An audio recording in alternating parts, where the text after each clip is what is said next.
My sugar daddy asks me for weird favors. His Tinder profile said he was 45, but he looked early 30s at most. Looking for a sugar baby, $700 weekly, no sex. As a broke university student, I swiped right. We matched instantly. His first message made me cringe, but $700 was $700.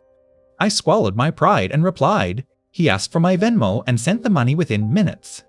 I stared at the notification for 20 minutes, waiting to wake up from a dream. He said he just needed me to pick up a delivery. Innocent enough, but I knew there had to be a twist.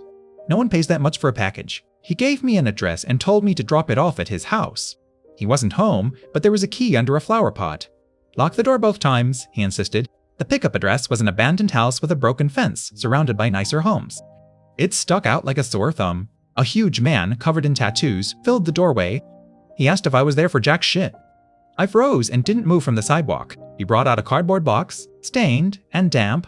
I opened my trunk, not wanting it on my seats. He set it in and said, "Watch out." Jack's house was a mansion. Stone pillars, the greenest grass I'd ever seen. I grabbed the package and walked to the door. I got the key from under the pot and went inside.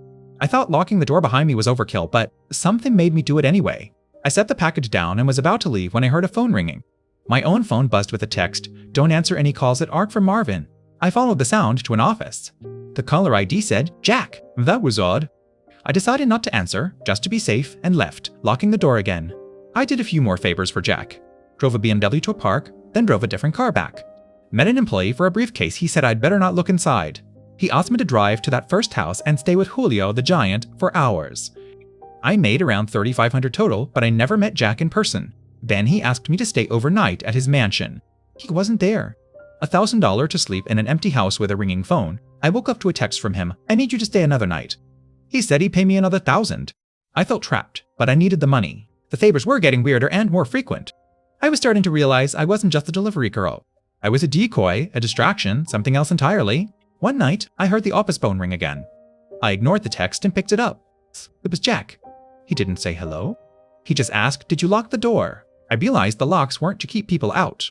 They were to keep me in. I was a liability, a witness. The package, the cars, the briefcase, I was being set up. I hung up and ran for the door. My hands were shaking as I fumbled with the lock. I finally got it open and didn't look back. I drove home and blocked his number. The next day, I saw on the news that a bust had happened at the abandoned house. They were looking for a female accomplice.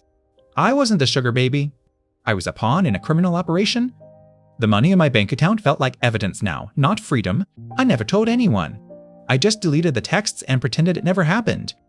But sometimes I still wonder who was Marvin and what was in that package. $700 a week isn't free money. A price tag. And if a deal sounds too good to be true, it's because someone else is paying the cost.